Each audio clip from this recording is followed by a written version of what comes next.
Is Brittany Griner the dumbest professional athlete around today? We're going to discuss that and much more right now on Offside. Allison Ratzlaff, Dave Pele, how are you? Getting us canceled. That was the craziest intro of all time. I'm going to take you right behind the green curtain. Total transparency. Dave and Allison never know what that cold tease is going to be.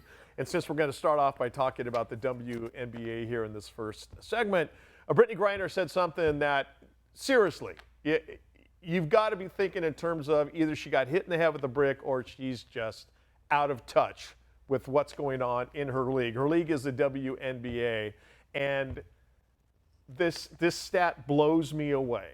And it's maybe a little worrisome if you're the WNBA or the NBA, who's basically funding the WNBA.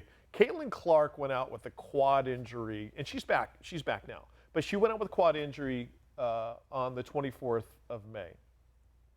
Ratings, not just for the Indiana Fever games, but ratings overall for the WNBA dropped 50%.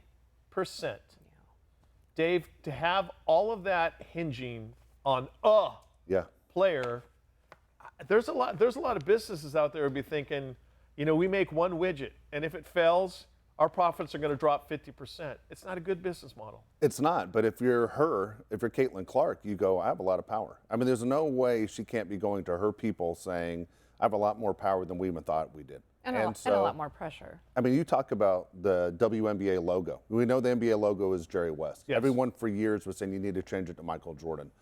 Look, Which I wouldn't be mad at, to be honest with you. Yeah, but she's bigger than Michael Jordan when you look at the percentage. 50% is insane. Now, it used to be when Michael Jordan played in the 90s, we're in Southern California. If you were making that drive from LA to San Diego or vice versa, you knew if the Bulls were on TV, it was going to be a smooth ride all the way through. You just had a time out of Michael Jordan game. Yep. Caitlin Clark right now is so big for a sport that is struggling. And let's be honest, the sport has struggled for 30 years, has lost money. For the first time ever since Caitlin Clark, it is something people are talking about. She should be named Athlete of the Year by Time Magazine in December. I mean, that's just what she's doing for this one sport. She has so much power. The league doesn't take care of her, but financially, she should be saying, hey, look, this thing's going to either swim or drown with me.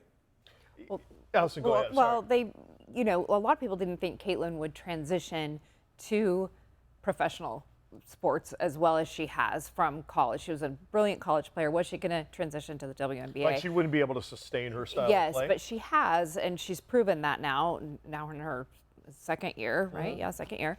But she, it's interesting that when she's not playing to see everything drop, but at the same time, other networks, there's a sports network. Well, it's not even a sports network. It's a network that has other content besides just sports, the Ion Network. Yeah. And they're doing doubleheaders on Friday nights of WNBA games, and it's people are watching. Their viewership has gone up 131% year over year. So people are watching. But I don't know why it's translating to these awful numbers when she's not playing. And the thing is, Dave, you bring up Michael Jordan, who I still consider maybe easily Mount Rushmore. Yeah. Top 4 greatest basketball players I've ever seen. Yes. And you think about it in terms of three-peating twice. Yeah. It just, no one's ever going to do that again. And you look at, Caitlin Clark in the WNBA. She's not the biggest, she's not the tallest, she's not the fastest, she's not the strongest. She shoots the three lights out, and I think she's a great team player. But there's a part where the WNBA, and whether the governing board or who really, is making those decisions, they do need to start protecting her more, because she's getting the living Yes. beat out of her in game. I mean, every time she steps onto the court. Is that part of the reason people do watch, though? They love the conflict and the drama, the storylines behind that. When you see, and Angel Reese, people like to watch her play also.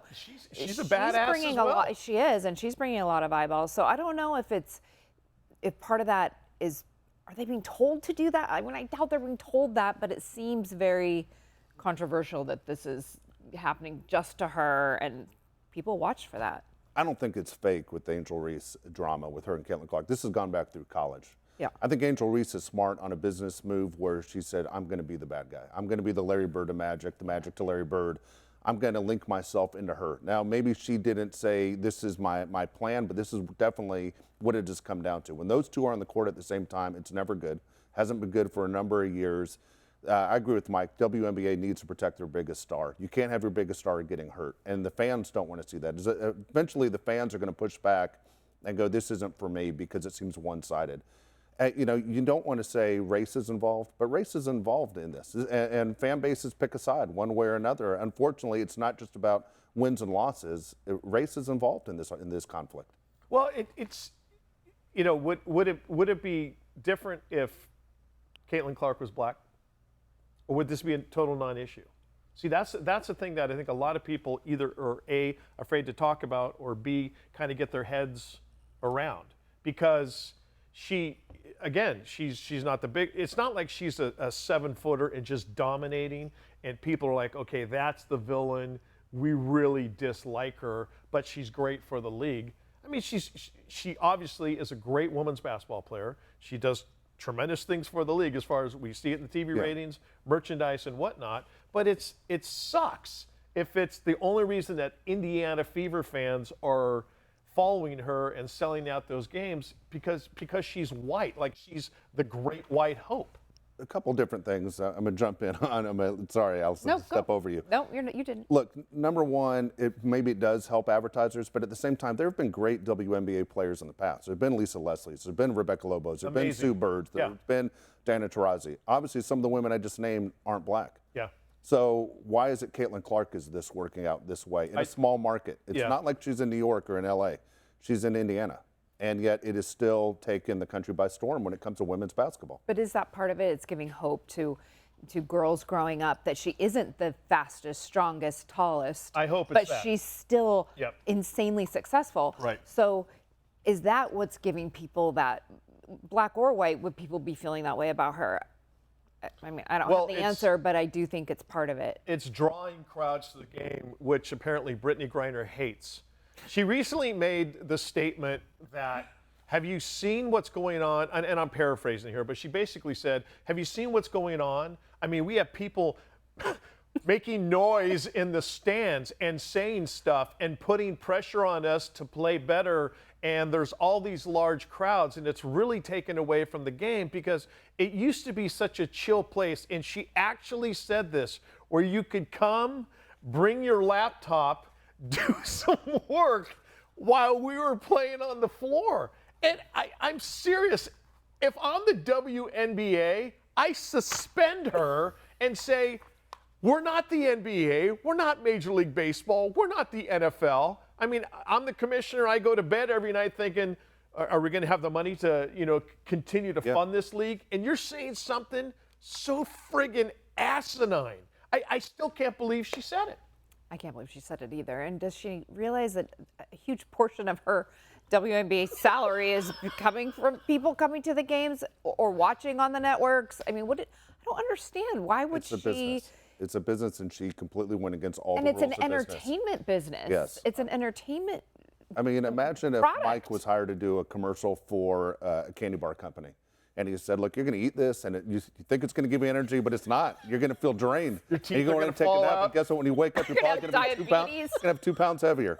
But I eat it every day. What? That's not how you sell. No. And Brittany Griner's not selling. And look, this is a business that has failed for 30 years, and it's finally starting to make money, and she's against making money. It's wild. There's a wild There's take. still a large school of thought that's like, we should have left you in Russia. And then you come out. Like a lot of people. Like that. Well, I was wondering, did something happen to her that maybe she has PTSD and she can't recover I from don't it? know. I don't get it. But it's just unfortunately, if you're a member of the WNBA, you are walking on eggshells. You have to do things in a perfect manner as long as the as long as the NBA is supporting Exactly you. right. Yes. You're a And public as figure. long as you're, Allison, you just said it so eloquently, as long as that person wearing the Brittany Griner jersey, that little girl who comes to see Brittany Griner play, is paying that money to do it, you better be on your P's and Q's. And you are a basketball player, but you are in the entertainment industry. Absolutely. Like that's